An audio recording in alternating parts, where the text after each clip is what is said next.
La présente séance du comité exécutif est maintenant ouverte. Madame la greffière, nous pouvons procéder avec l'ordre du jour.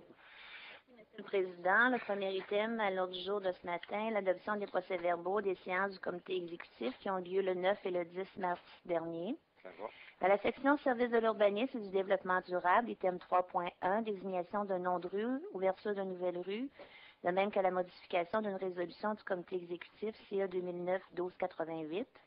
Ça va. Item 3.2, la contribution municipale dans le cadre du programme Accès-Logis pour le projet Faubourg Saint-Jean-Marie-Vianney pour la construction d'un projet de logements sociaux et communautaires de 130 unités d'habitation au 160 rue Bruchézy dans le district du Lac-Beauchamp. Est-ce que je peux demander à Madame Martel peut-être de nous parler de ce projet-là? Oui, c'est le projet situé derrière l'église Saint-Jean-Marie-Vianney. On parle d'un projet de 130 unités de logement, principalement pour des personnes âgées en perte d'autonomie. C'est un projet évalué à 17 millions de dollars. Ce projet-là va permettre finalement la réalisation derrière l'église et puis il va y avoir aussi un centre communautaire. En fait, on ne parle pas du financement du centre communautaire, mais la résolution, c'est strictement pour les habitations. OK. Puis la contribution de la Ville, c'est quoi? Et de 15 à savoir à raison de 2 641 110 $ pour ce projet-là. C'est la première tranche de 50 qu'on donne aujourd'hui et la deuxième tranche sera donnée à la fin du projet. Fait qu'on a décidé de faire les unités là, tout ensemble. Oui, hein? c'est en termes pour la viabilité financière du projet. Ils ont reçu un accord de principe de la Société d'habitation du Québec. La Société d'habitation attend l'engagement définitif de la Ville, donc la résolution pour pouvoir donner suite au projet, qui devrait être en mesure de se concrétiser prochainement. Donc, c'est un projet quand même qui avance bien, là. Qui avance très bien. Ça fait partie, c'est quand même dans le principe des villages urbains. On parle d'un projet qui va permettre aussi à une clientèle de pouvoir demeurer dans leur secteur aussi, en termes de densité. OK. Puis, l'échéancier de ce projet-là, c'est quoi? L'échéancier sera connu une fois les engagements définitifs. Après, on va être en mesure de pouvoir vous donner un échéancier plus précis. Vous vous souvenez, ce projet-là avait nécessité des modifications au zonage aussi. Toutes ces étapes-là sont terminées. OK. Merci beaucoup. Est-ce qu'il y a d'autres questions, d'autres commentaires? Ça va? Merci, Madame Martel. Dans la section services des infrastructures, item 4.1, un amendement à l'entente approuvé le 2 octobre 2007 concernant le projet domiciliaire Le Vieux-Verger, les phases 1 et 2. Ça va. Item 4.2, le règlement d'emprunt 655, autorisant une dépense à un emprunt de 2 600 000 $ pour effectuer des travaux de réaménagement du boulevard Grébert entre le boulevard La Vérandrie et la propriété située au 590 boulevard Grébert. Item 4.3, l'entente et la requête pour la desserte en services municipaux pour le projet du 63 avenue Gatineau. Ça va. L'item 4.4, l'entente et la requête pour la desserte en services municipaux pour le projet résidentiel intégré Jardin de la Cité, phase 2. Item 4.5, l'octroi de la soumission pour l'Aréna Baribeau pour le remplacement d'un refroidisseur. Ça va. L'item 4.6, autorisé un montant additionnel pour le réaménagement de la ventilation aux ateliers municipaux dans le secteur de Boquignan. Ça va. Dans la section services des travaux publics, l'item 8.1, la ratification de la liste des locations des achats de biens non durables pour la période du 22 au 26 février. Ça va. Dans la section services des loisirs, des sports et du développement des communautés, l'item 9.1, l'implantation d'un programme de défibrillateur automatisé au centre sportif de Gatineau, de même que dans les deux centres aquatiques Paul Pelletier et Lucien Houle. Item 9.2, l'octroi de la soumission pour l'achat de produits chimiques pour les piscines intérieures et extérieures.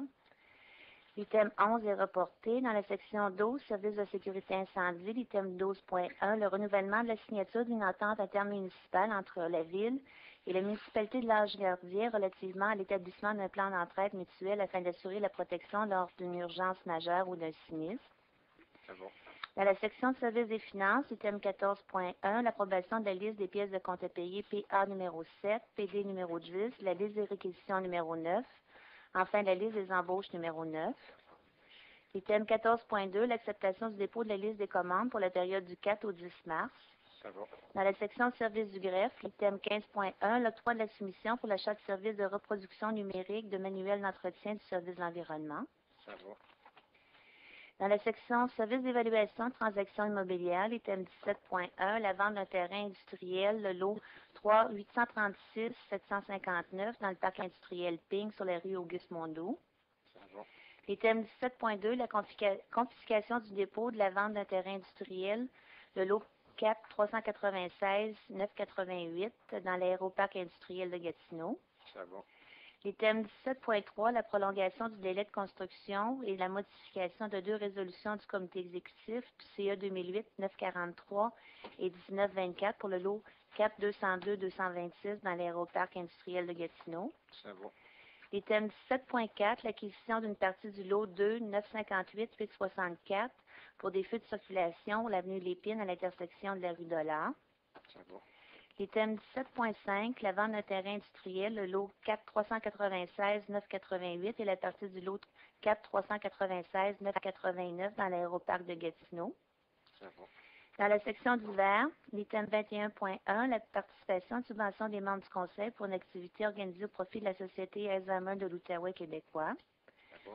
L'item 21.2, une subvention de 2 175 $ pour le Club Optimiste d'Elmer. L'item 3, une subvention de 175 $ pour l'Association régionale de judo de l'Outaouais.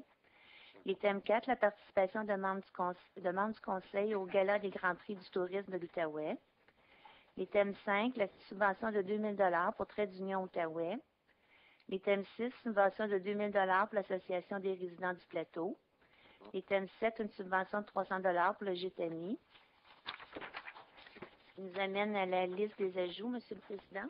Oui, c'est bon, madame. Le premier item, la participation de membres du conseil pour une activité qui aura lieu le 27 mars 2010 au Club Civitan. Oui. L'item 22.2, la participation de membres du conseil au forum Devenons une communauté entrepreneuriale le 25 mars prochain. Enfin, l'item 22.3, une autorisation donnée à M. Montreuil afin d'assister aux réunions du Conseil national d'administration de la Fédération canadienne des municipalités. Ça va. Peut-être avant de terminer cette partie publique, j'aimerais peut-être que M. Pajot nous parle d'une entente de principe qu'on a avec nos sauveteurs. Merci, M. le maire. Effectivement, nous avons conclu une entente de principe avec le personnel syndiqué du secteur aquatique. Vous vous souviendrez que nous avions eu une note d'entente au niveau des conditions salariales et il restait à négocier les clauses normatives. Donc, suite à quelques séances de négociation, ça n'a pas été tellement long, ça a été assez productif et nous avons pu conclure une entente au niveau avec les employés du secteur aquatique. Évidemment, on ne peut pas dévoiler les modalités immédiatement. Il y a une assemblée générale le 30 mars, donc à ce moment-là, exactement, les membres du syndicat vont se prononcer sur le niveau de l'acceptation de l'entente et nous pourrons dévoiler les modalités par la suite. Est-ce qu'il y a des commentaires? Ça va. Donc, merci beaucoup du travail. Merci. Merci beaucoup. Et c'est ce qui termine la partie publique de ce comité exécutif.